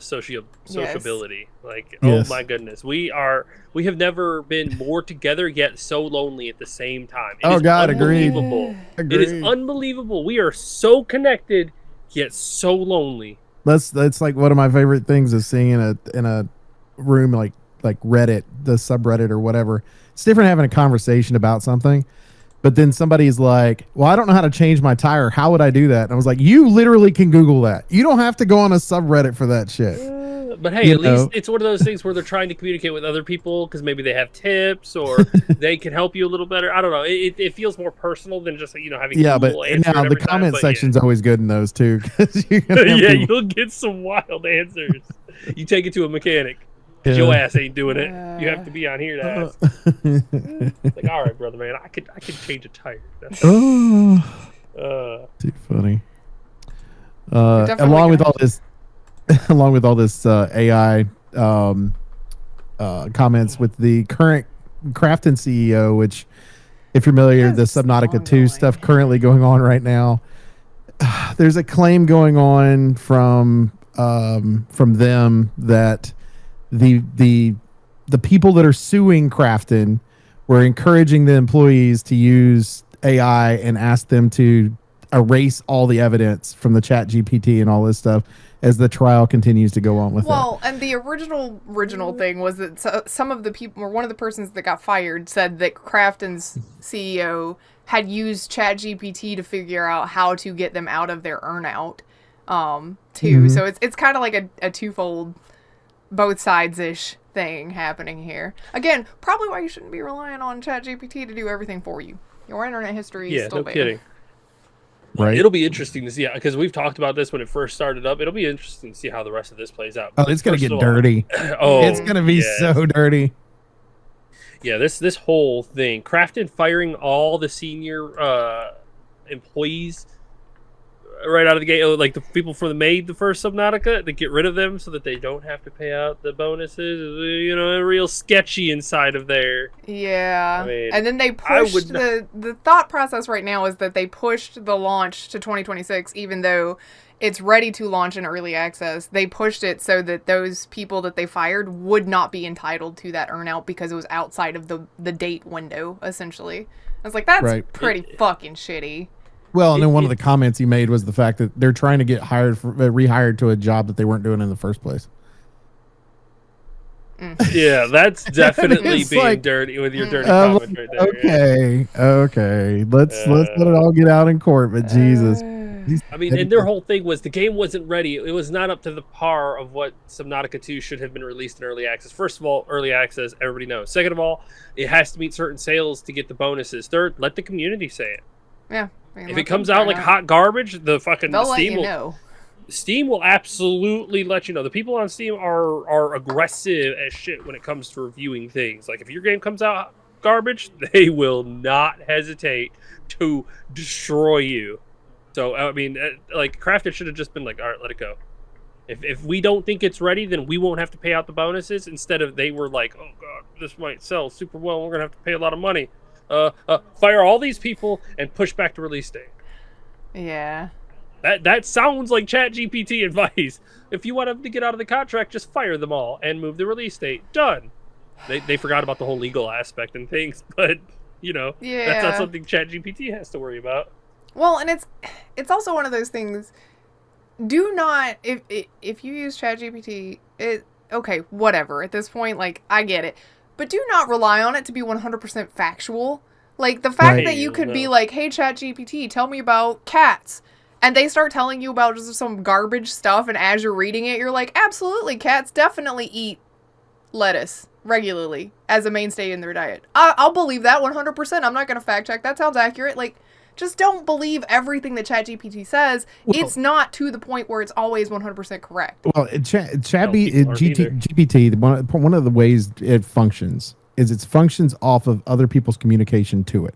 So not just your communication, everybody that communicates to ChatGPT, Yes, because it's large. it's going to get that information. So one of the ways that you can fuck around with other people on it is you can say, before you walk into a room, okay, ChatGPT, I'm going to ask you a question. Let's say the question is, why is the sky blue? Okay. And it gives you the actual answer, right? You say, I'm going to ask this question again in 5 minutes. And when I ask it, I want you to give me a completely answer that's not true on why the sky would be blue. And then when you go in, you can actually ask it again. And the next time you ask it, it's going to give you the wrong information on purpose because you set it up that way. And that's one of the ways people are using it, is to try to prove their point, if you will, right? Yeah. I went with something that way instead of political or anything like that. Innocuous. But what you're saying is it learns from you saying that. Yeah, it learns from that. So now somebody that's on the other side of the world uses the exact same thing and says, why is the sky blue? And it gives them the bullshit answer. Yeah, because it knows that's one of the things that fed into it, right? Yes. So it's just, do not take any of the chatbots, not just GPT, but like Grok or anything else, especially Grok. Just don't talk to that one. But don't take that as fact, and do not try to use that in your job place. Like, this dude's like, how can I, ChatGPT, tell me how to not pay these people for this buyout? Here's our contract. How do I do it? Like, don't do that. Go and figure it out yourself. Talk to your legal team. If you want to be a shitty human being, be a shitty human being. Yeah, but be a human being about it. Make your own damn mistakes. Don't let ChatGPT do it for you. Don't get ChatGPT involved in your bullshit. Yeah, that's not what that's for. We're protecting ChatGPT on this argument. That's funny. With everybody else going into AI, though, we do have a few companies and stuff that have come out, and they do use ChatGPT, or not ChatGPT, but AI in general. I broke you. Yeah, I know you broke me. For some of their stuff, but the developers, or the director behind Witcher 3, as well as Blood of the Dawnwalker, has come out and said that it doesn't feel that games created with only AI will have any soul. They did use for Blood of the Dawnwalker. I thought this was a really good way of doing AI. They used AI voices only during the development process as placeholders until they got the recordings, so they could time things, do what they needed to from the development standpoint, use it as a tool, and then they hire the actors to bring in to be able to read it. Yeah, okay. I mean, that sounds like perfect. It's like, okay, while we're developing this game, we can make the voice lines and then kind of set it up, and then when we're getting to that final part of it, we've already got the animations and everything set up. We just need the real voice, the voice lines, and then boom, we just slap it in there. Well, the other thing about it is too, is you're going to see if something lands or not, because exactly. This makes totally no sense. Why did we say this? Yeah. Which is an awesome way to do it. Also, the developer behind the Dispatch, which is Ad Hoc. Let me tell you, I just finished Dispatch. Fucking amazing game. It's on my wish list. Absolutely amazing. I love their comment too. Like that, you talk about like slapping a lot of people across the face. Read it to me. Maybe AI as a creative solution if you aren't a creative person is the line that they said, and I think it's amazing that they said it. They one of the actors in the game is the character's name is Chase. The actor does a phenomenal job. It's on there. They mentioned it in the article. No one could have done what he did as an AI. Like, it could not have been an AI that created that performance. And I would argue that's a lot of performances that are out there. And it is just really, really a good game, a good developer, and we need more independent developers stating, even with the last one I just talked about, the one that used to be part of The Witcher 3, utilizing AI one way is fine, but to create your entire game, you need to be more creative. You need to and they are. That game is so well done. I want a sequel tomorrow. That game is so well done, and I'm so mad about it. Because I've zoomed through that game really, really quick. Yeah. But it's replayable too. So you go in and make different decisions and stuff like that. It's very Telltale-like for those people that like that style of game, that visual novel style of game.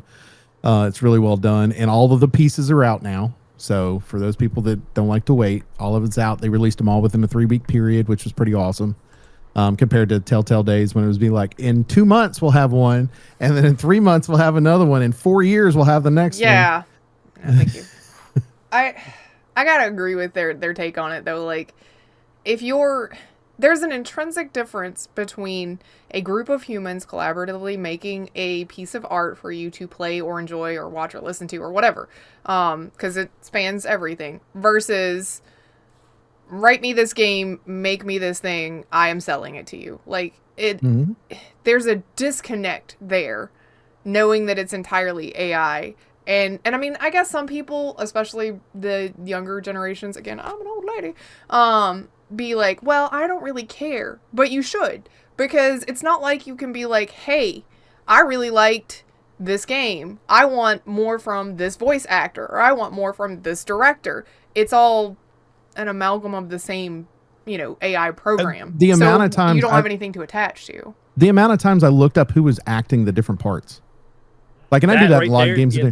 Yeah, exactly. Like, that's the important part that you don't get with AI. You look it up, and it's like, oh, this is the bot that we used. No, I don't care about like that. Like everybody, we like to look up the person and go, wow, they did a really great job. I want to see something else with them in it. What's crazy to me is the acting's really good in the game, and some of them are just content creators. Yeah.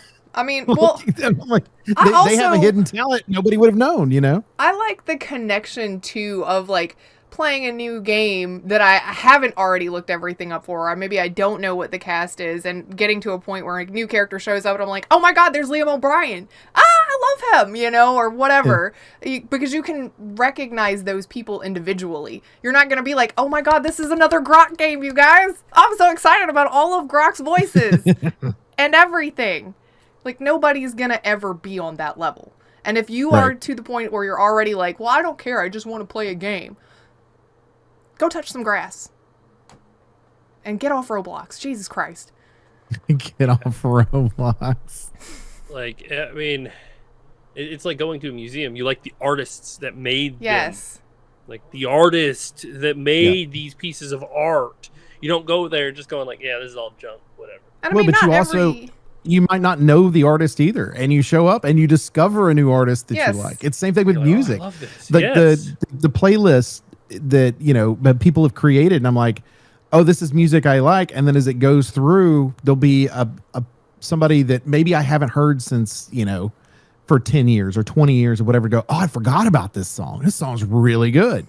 Or it's somebody new, and I'm like, oh, my old ass is sitting over here going, oh, look, this song just came out and I like this person. They sound good, Well, to be fair, within my first 20 minutes earlier today of my new platform, I'd put it on the suggest things to me, and I already have 2 new people that I didn't know about beforehand that were not being recommended to me at all by my previous platform. Are they real people? Yes, because the platform that I swapped to actually filters out generative AI, so I'm not getting AI artists. I'm getting actual people, and that's good. That's what we like to hear. Also, and see, the sound quality's that's the better. Whole thing. Corporate society. Corporate does not care about the connection between people.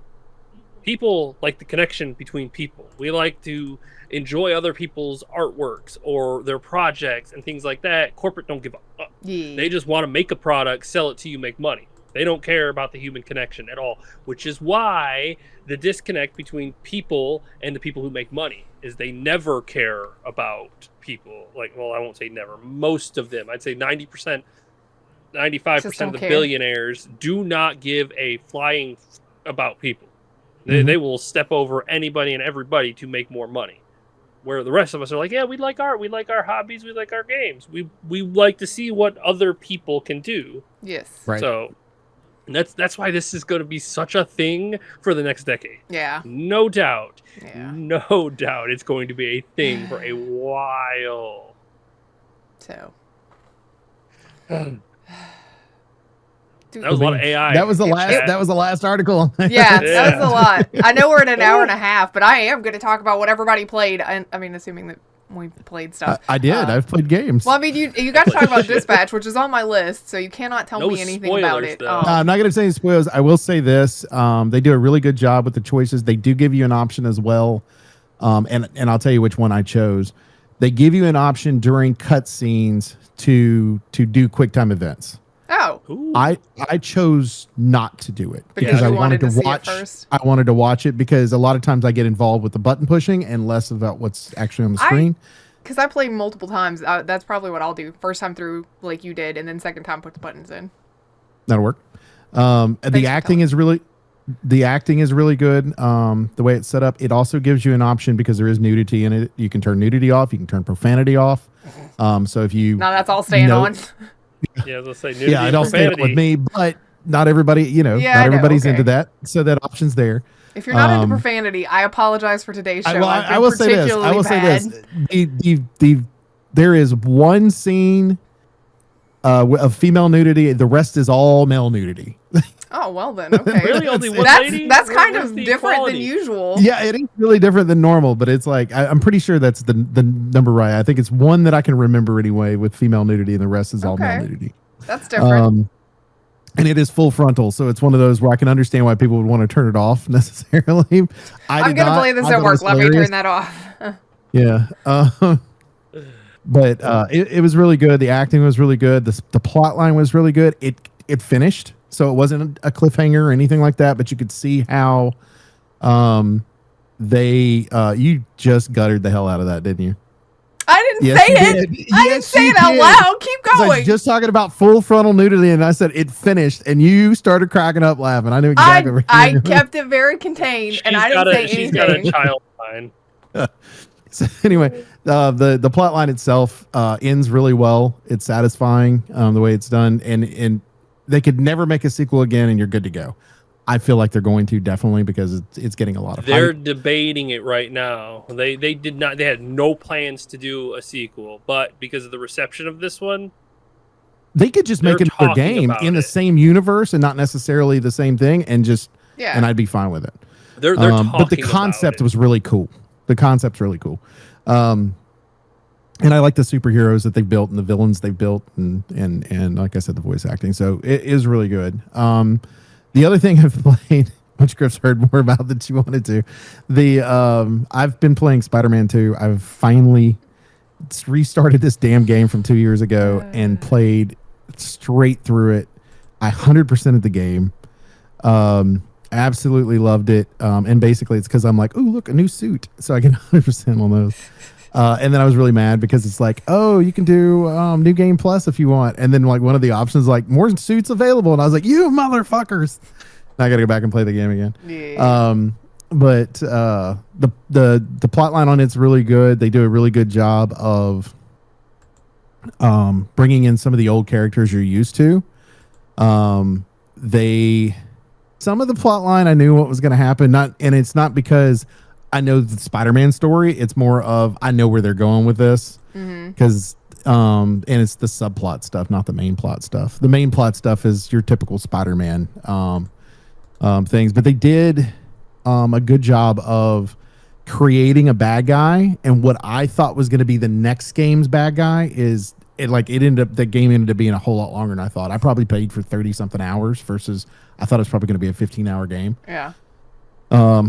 And so, but they added web wings, if you will, on the suit, so you can actually fly through part of the A paraglider. Yeah. So you're like flying through, and then there's these wind hoops, is what I'm going to call them, which is supposed to be the wind blowing between the large buildings. Have you ever been into a big city? You know how the wind blows through the middle of it? It's like a wind tunnel, right? So the concept is there's certain areas where those wind tunnels exist, and it allows you to be able to fly very quickly through them. And if you use your spider sense, you can see them. So you just go through. But if you don't use spider sense, you can see the wind blowing through the middle of them. Just go. I still hate chase scenes. I like in all three games. I hate the ones where you're like, oh, bad guy's driving a car. Let's go down. They're going to shoot at you on the move and turning around a corner. Because evidently these crime guys who are going to end up getting caught are fantastic shots with a pistol from a distance. But I hate those. It's a no end.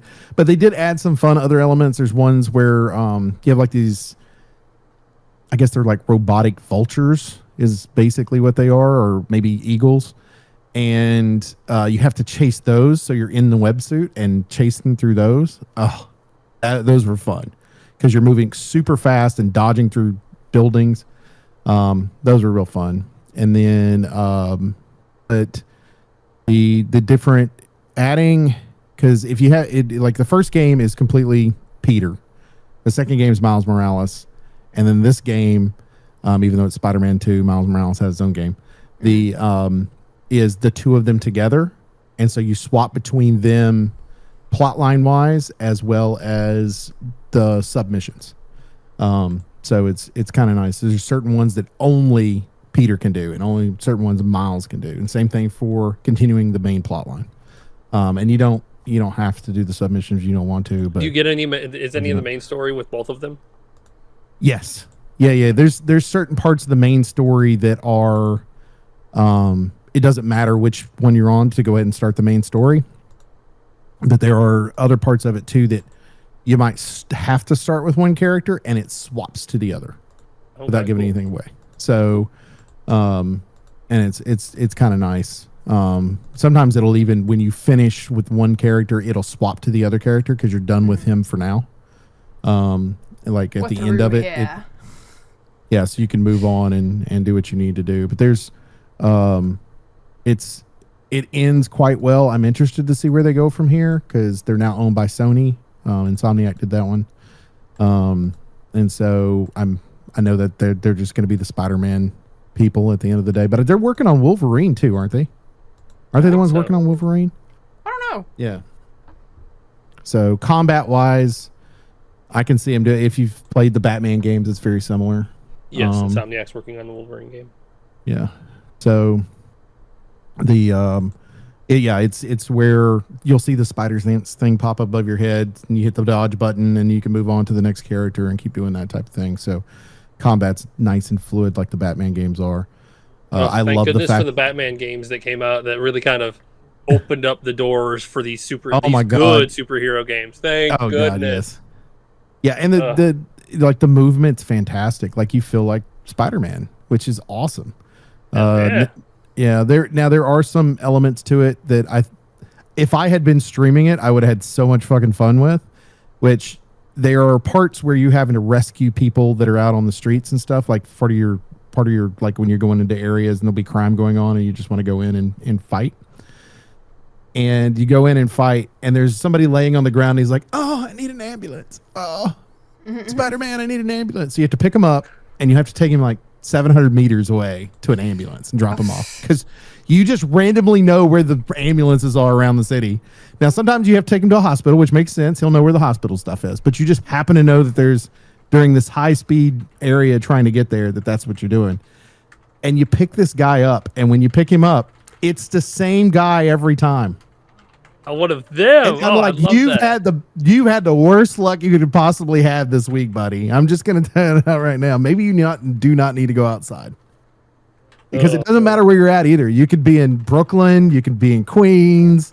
You could be anywhere. The same guy. And it's the same guy every time. Same outfit, same face, everything. And I don't know if they did it as a joke just to be like, okay, people will catch on to the joke. It'll be funny. Or if they're like, it's just lazy. I don't know which way it is. If anybody ever asked me and I worked on the project, I'd be like, "Oh, that was the joke." It's because it's always the same guy. Yeah. But anyway, those are fun. That's what I've been playing. I was just looking at my Steam library. Oh, I just finished Baldur's Gate again. That campaign that I was playing like over the summer. Finished. Yay! I know, right? But I was playing on a difficulty that I haven't played on before, so I got to the final thing, and I was like, I just gotta get my people over there to get to the portal thingy thing. I'm not spoiling it. That is not how it worked on that difficulty. Let me tell you, I learned that the hard way. I was like, oh, that's right. What difficulty did you play on? It was on Tactician, Tactical? I think. Yeah, I think I was playing on Tactician, which lets some of them have legendary stuff, actions and things like that. It's story mode, normal, Tactician, and honor mode. Yeah. Honor and Tactician are the exact same, except for honor mode. No saves. You die, you dead. You did, Tactician is the same thing. So if you beat it on Tactician, you could probably beat it on Honor Mode, but Honor Mode you all. Oh, well, I mean, no I mistakes. beat it on Tactician, but I was also rolling with the mod that lets me bring the entire party. Oh. So it's not really the same. But I still, didn't know, like, my brain did not go, okay, look, this is going to be slightly different. So I was like, wait a minute, how come I just got counterspelled? What is that? What is that? What are you doing? What are you doing? What's that?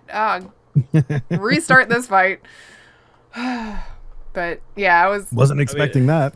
I mean, that fight seems like the end fight seems like it'd be super easy because you get all of your party members and your extra party members that you get to bring into that final fight. I mean, it wasn't like it was incredibly difficult. It literally, I just had to reset it because I did not know what the extra abilities were in that fight. But once I figured it out, it was much easier. So yes, I did that, and I got almost all of the achievements for 2 Point Hospital, but can I tell you how frustrating it is for a game that is, and I don't usually do achievement hunting, it's only every once in a while, but it's very frustrating for me for a game that is largely a single-player game to put in any multiplayer achievements. It drives me nuts. There are 2 achievements that I will probably never get because they rely on me having at least 2 other people that are going to play the game enough to get the co-op things done, which is basically I do one part of it in my hospital and you do the other part of it in your hospital. Not that we're actually doing this together. But I'm mad. It's as complete as it can be, and I got all of the stars, including all of the remix ones. I am a special child. That is my accomplishment for the week. And other than that, Baka, at some point when you and Kat are available, because I am purposely excluding Red, we will play the Devour map with the clown, and if you go AFK and we lose again, I will strangle you just like I will strangle Red in real life. AFK. It was Red that went AFK. Yeah, I know, that's what I'm saying. We were almost done. We could have won that, but Red went AFK without saying anything. No. He said something. Oh, did and I was he? like, why did he go AFK now? He just wandered off, and we could have finished it up, except for I got downed. I think it was me, or it was either me or Kat. Whoever was still up went down, and he was up, but it was Kat away. Okay. This is how it went. Yes, tell me. Remind me. I just am too mad about it. Red went down, and whenever you go down, or you have to crawl out of the space tunnel to come back so that you can crawl around and get picked up. He went AFK while he was in the space tunnel, so he wasn't on the map anywhere. I couldn't get him up. Me and Kat were running to find the last monkey because we were 8 out of 10. The monkey is the item that you needed. Or no, it's a head. Grif had the one. We needed to find the last one, and because at this point of the level, the monster is like full hyper aggro. Aggressive. I mean, it's attacking every time it gets a chance, it'll start attacking immediately. You gotta blind it, run away, blind it, run away, blind, run away. You just gotta try to keep away from it. Or cycle people so that they go down, he becomes passive, you get that person up, you wait for the next one, somebody else goes down, and you just gotta cycle you just rotate it, yeah. Red went down, me and Kat were in the tunnel looking, and also a bunch of little ads spawned too, and they are aggressive. And Grif was back there. So he goes after Grif. Me and Kat were in the tunnels. I find the last one. Red's still not out here. Grif goes down. I'm in the tunnel. Kat's behind me, and I'm like, where is Red? And he was gone for a good 2 minutes, which is far too much time to be away. Yeah, it sounds like 2 minutes, not that long. It is in a game. Moment. And I find the monkey, and I turn back around, and Kat is down because the little ads knocked her down, and Grif is gone because the clown killed her, and I'm like, okay, I need to get Kat. There's like 30 ads around her, and I'm like, so I blind them, and I try to get her, and then the clown starts attacking. Grif comes out of the portal. I'm trying to help Kat up, and the clown kills me, and I'm like, if Red would have come back, I could have got him up. He could have went and looked for Grif while I helped Kat up, and then we could have got the last one and finished it. We would have been done. But no, he left. So he never got to come back. So there were only 3 of us at the end. Kat got swarmed. Grif went down to the clown, because then it would have been Grif down, all 3 of us up, and then we could have went and saved her. But no, he disappeared. Grif died. Kat was swarmed, and I was the last one going, well, there's nothing I could do. There's too many, and the clown's coming. Yeah. So, Baka. Oh, I got so mad. Red out, Baka in. I think we can do this. Yes, as long as Baka doesn't just randomly disappear for like 2 minutes at the end of the damn round. Nope, I gotta poop. Ah, You better hold that in. Put the cork in. It's a Stay. quick poop in 2 minutes, though. Yeah. gross. Maybe it just fell out. But yeah, just I want to finish that. That game is fun if you have, a dedicated 4-man to go and play it with. Do not think that you will play it online with people or whatever. If you have 4 friends, Devour is a fun little scary game that makes you work extra hard, and I love it. But yeah, we gotta do that at some point. But that's mostly what I've been doing. Chicken Backer, y'all wanna expound upon shit. anything? Mm-mm. I don't think I've been playing anything. What? We did a bit of Peak, I think, at some point. Yeah. A bit of Repo. We haven't done Ark in a bit. I know. And next time we play But it, I gotta be it takes on a while. because yeah, the server failed last time and I was out in the world and I'm probably dead somewhere. Been dragged. Probably No, will be by the we time I can log play- in. We can play that. We can play that some tonight. No, I'm going to bed reasonably tonight. I was planning on starting streaming in December, but no. Of course, I got called in for jury duty tomorrow at 8. Yeah. Oh, yeah. I gotta be at work at 7 a.m. Yeah, so I gotta go to. At least work is just normal. I gotta go deal with the honor. Well, maybe we can yeah, do art just tomorrow. The privilege, sir. The privilege. Mm. You are right. It is a privilege, and I am going for sure. Legally, I Civic am. duty. Other than that, like I picked up the Princess Peach Showtime for Switch and played that during breaks and shit at How work. is it? Do you love it? I haven't gotten very far because I just recently got it, but I'm having some fun with it. Good. Okay. Well, I'm glad that you're enjoying it. And I hope that you get some sleep soon. And look at this, everybody. Oak will get to do the wrap-up, so it'll make sense instead of me doing it, which is just rambling. right. Did it not It's make like- sense when you did it? Sometimes But it doesn't. does. it's more fun when you do the rambling through. Exactly. Well, we appreciate everybody who hangs out at Infinite Respawn. Make sure that you hit the little sub button as well as the little notification that's up underneath if you haven't already. And then check us out on the next show, which should take place right after the Game Awards. Yeah, So it we should should be. have a lot of information, a lot of things we might be excited about, a lot of things we probably won't be. The all Game that Awards, stuff. you mean the previews for next year's games? Got it. And if I'm not mistaken, that might be the last show for the year because the next after that would be the 28th, and that's it'd like be right last after for you. Christmas. Yeah, I don't know. We'll discuss it after this and figure it out. We'll before the let next you show. know. So Yeah, we'll figure it out. Yep. Well, for Infinite Respawn, I'm Oak Tree. I'm Grif. I'm chicken. I'm Bucket. Bye. See ya. Bye.